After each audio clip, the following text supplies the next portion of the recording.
Hello friends, and welcome to the fourth lecture on Unit 4 Lasers and its applications. The objectives of today's lecture are to study basics of communication, analog and digital signals, then different types of conventional methods of communication, total internal reflection and critical angle, fiber optics, its structure and types, to understand the basic fiber optics communication system, the advantages of fiber optics communication technology over conventional methods of communication. The outcomes of this lecture are: you will understand the basic requirements of the communication system, structure of optical fiber, types of optical fiber, then fiber optics, communication system and its advantages over the conventional methods of communication system. Now let us start from the first objective, that is the meaning of communication. Communication is a Latin word which means to share. It is the sharing of information between different individuals. It includes the sharing of ideas, concepts, imaginations, behaviors and written content. Communication we can define as the process of exchange of information through words, actions, signs, etc. between two or more individuals. Now let us see what are the different parts of the communications. To establish communication between two or more persons, three necessary elements are required. First one is the sender, second is information channel, and third is a receiver. Now let us understand one by one. The sender is the person who sends a message. It could be a transmitting station from where the signal is transmitted. Second one, the channel, is the medium through which the message signal travel to reach the destination. For example, the medium through which message travel is telephone lines, radio waves or microwaves, called as a channel. Then third one is the receiver, is the person who receives the message. It could be a receiving station where the signal transmitted is received. Now let us discuss the second objective, that is to understand signal and its types. What is the signal? Passing on some information such as gestures, sounds, actions, etc. can be called as signaling. Hence, a signal can be a source of energy that transmits some information. This signal helps to establish communication between sender and a receiver. An electrical impulse or an electromagnetic wave that travels a distance to carry a message can be termed as a signal in communication system. Hence, depending on their characteristics, signals are mainly classified into two types. One is called analog signal and the other is called as a digital signal. Now let us discuss the analog signal. The signal which keeps on varying continuously to time is called as an analog signal. To understand the analog signal, let us consider an example of filling the water tank of capacity 1000 liters with tap water. A tap of water that fills a tank of 1000 liters capacity in an hour, that is in the morning from 5 am to 6 am. As the time changes, the portion of filling the tank is also changes. This means in the first 15 minutes, that is at 5:15 am, 25% portion of the tank gets filled by water. Means 250 liters of water is collected in the tank. Whereas at 5:30 am, 50% portion of the tank gets filled, and at 5:45 am, 75% of the tank is filled, and at 6 am whole tank is filled. If you try to plot the varying portion of water in the tank according to varying time, it would look like this figure. The resultant shown in this image varies. Here it increases according to time, and hence the quantity which varies with time can be understood as analog quantity. Hence, the communication which is based on analog signals and analog values is called analog communication.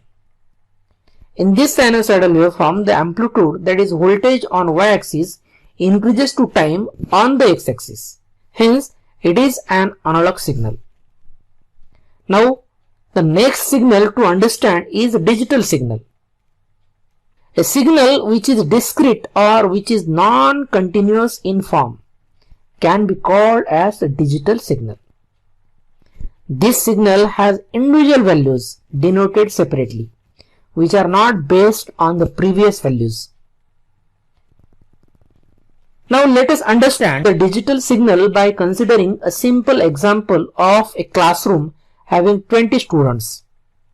If their attendance in a week is plotted, it would look like the following figure. In this figure, the values are separately stated. For instance, the attendance of the class on Monday is 18, on Saturday it is 12. These values can be considered individually and separately or discretely. Hence, they are called as discrete values. The binary digits which have only ones and zeros are mostly termed as digital values. Hence, the signal which represents 1 and 0 are also called as digital signals. The communication based on digital signals and digital values is called as digital communication. In the digital signal, there are no values available between 1 and 0. Means either 1 or 0. Now let us understand the signal modulation. If the signal is the sound wave which comes out when you shout, this shout can be heard only up to a certain distance. But for the same sound wave to travel over a long distance, you will need a technique that increases the strength of this signal without disturbing the parameters of the original signal. Therefore, the modulation is the process of changing the parameters of the carrier signal in accordance with the instantaneous values of the modulating signal. The meaning of instantaneous value is the value measured at an instant of time t.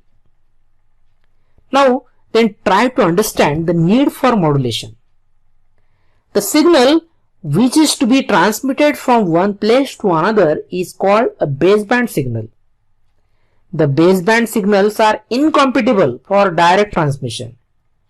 For such a signal to travel longer distances, its strength has to be increased by modulating with a high frequency carrier wave, that is either radio waves or microwaves. When the modulated signal reaches at the receiving end, it is demodulated by electronic circuit. Hence, demodulation is the process of extracting the original message signal from a carrier wave. Now let us discuss the conventional methods of communication. Conventional means paramparik. Telephone lines, coaxial cable system, radio or TV broadcasting, microwave communication are the conventional methods of communication. But these methods are already saturated because the demands of the communication is increasing day by day. The number of channels provided by any communication system depends on the bandwidth, and the bandwidth depends upon the working frequency of the carrier wave. If the working frequency of the carrier wave is larger, the bandwidth is larger. If you consider a coaxial cable, the working frequency of coaxial cable is 60 MHz and can support around 10,800 channels. Then if we consider a radio waves, the working frequency of radio waves is of the order of megahertz. Working frequency of the microwaves is of the order of gigahertz and can provide or can support few thousands of channels. The topics which we have discussed till are the fundamentals of communication system. Now we are going to discuss the fiber optics. So before discussing fiber optics, let us understand the phenomenon of reflection and refraction of light when it travels from a denser medium to rarer medium. Here the denser medium is nothing but a core, and the rarer medium is a cladding. We know that light travels in straight lines in a homogeneous medium. If it strikes the interface between two media, it suffers reflection and refraction. Now let us consider the journey of the light rays from water to air.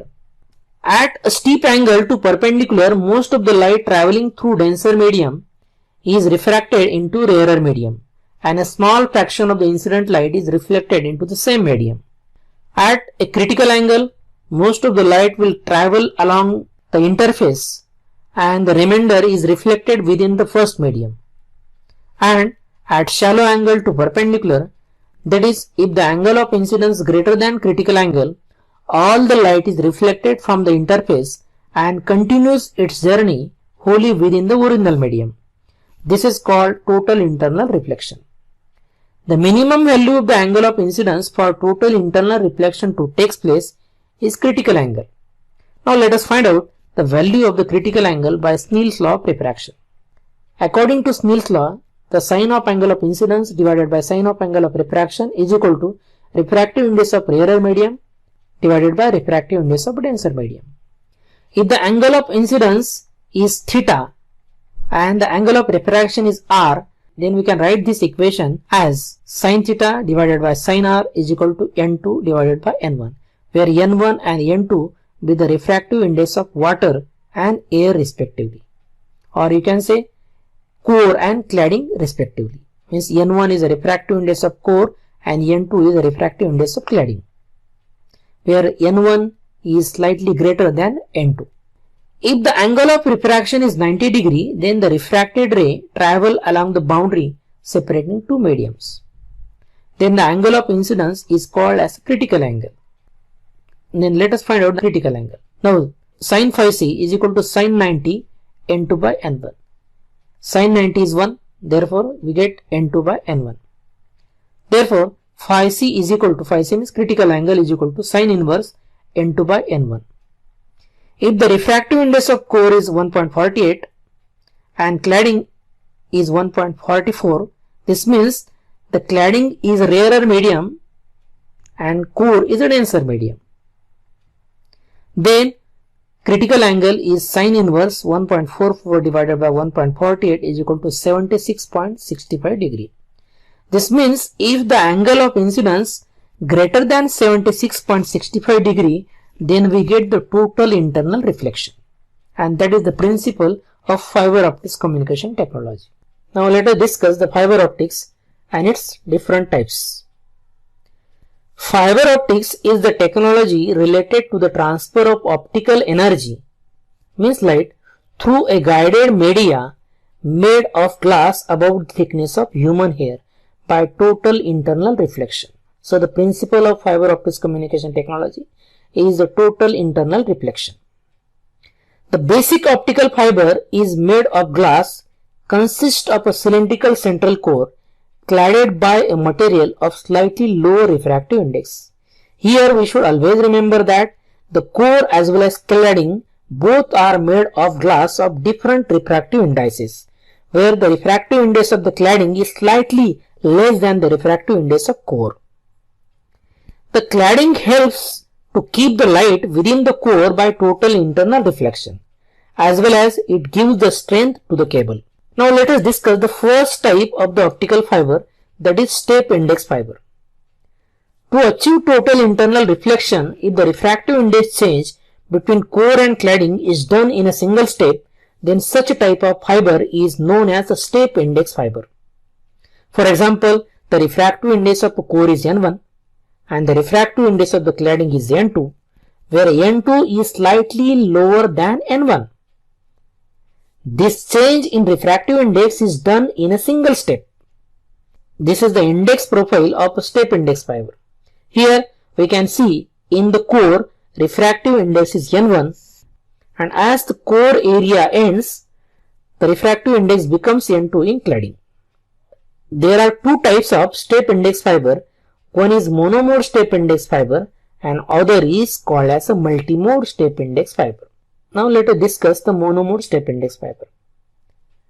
This is monomode step index fiber. Here the core diameter is very narrow and it is about 8 to 12 micrometer, and cladding width is about 125 micrometer. A fiber in which light travels in a single mode is called monomode fiber. In monomode fiber, light travels along the axis of the core. Hence, it reaches the other end faster than other fiber types. Monomode step index fiber is the latest of all fiber. In this fiber, only one signal is transmitted at a single instant. The bundles of monomode step index fiber can be grouped in a single cable to carry several signals. The monomode step index fiber is used for long distance communication due to less loss. It is also used in the endoscope for imaging in the medical field. The second type of step index fiber is a multimode step index fiber. A fiber in which light travels in different modes is known as a multimode step index fiber. This is the multimode step index fiber.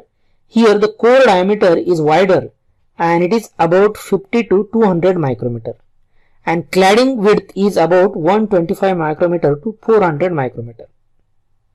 Now let us see how light travels through a step index multimode fiber. Rays of light enter the fiber with different angles to the fiber axis. Rays that enter with a shallower angle, that is an angle greater than critical angle, travel by more direct path and arrive sooner than those enter at steeper angles. Because at steeper angle, light reflect many more times at the core cladding boundaries as they travel the length of the fiber. Therefore, light arrives at the different modes at the other end of the fiber at different times. This is called as modal dispersion or intermodal dispersion. The modal dispersion reduces the bandwidth of step index multimode fibers. Therefore, multimode step index fibers are used for only short distance communication and not for long distance communication. The next type of optical fiber is graded index fiber. In this fiber, to achieve total internal reflection, the refractive index change between core and cladding is done in a gradually decreasing steps. This means at the center of the core, the refractive index is maximum, then it gradually decreases towards core cladding interface and becomes N2 at boundary separating two mediums. The core diameter of this fiber is about 50 to 120 micrometer and cladding width is about 125 micrometer to 140 micrometer. In graded index fiber, the change in refractive index of a core causes refraction instead of total internal reflection. Therefore, light rays bends back towards the fiber axis as they pass through different layers with lower refractive index. Here, total internal reflection not takes place because refraction bends light rays back into the fiber axis before they reach the core cladding boundary. Here it should be noted that modal dispersion may be considerably reduced but never completely eliminated. The main application of graded index fiber is in medium range communication such as local area networks.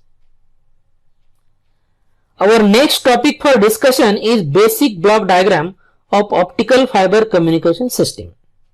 The basic optical fiber communication system consists of transmitter, information channel and a receiver. In this communication method, the signal is transmitted in the form of light through optical fiber cable by total internal reflection. Now let us see the different parts of this communication system. First one is the input signal. The input signal may be in the form of audio, video or telemetry data that is to be sent over long distances or local area networks. If the input signal is sound, then it is converted into analog electrical signal with the help of microphone. If it is video signal, then it is converted into digital signal by digital camera.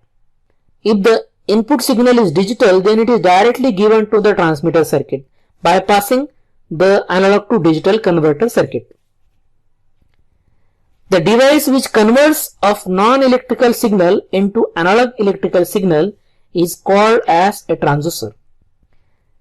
The next circuit is analog to digital converter. The circuit converts the analog electrical signal into digital signal, that is in the form of 0101. This digital signal is then given to the transmitter circuitry. It converts them into a light signal with the help of light source. The light source may be used as a light emitting diode or laser diode. After this, the light waves received from the transmitter are sent to the destination through fiber optic cable by total internal reflection and received at the receiver end.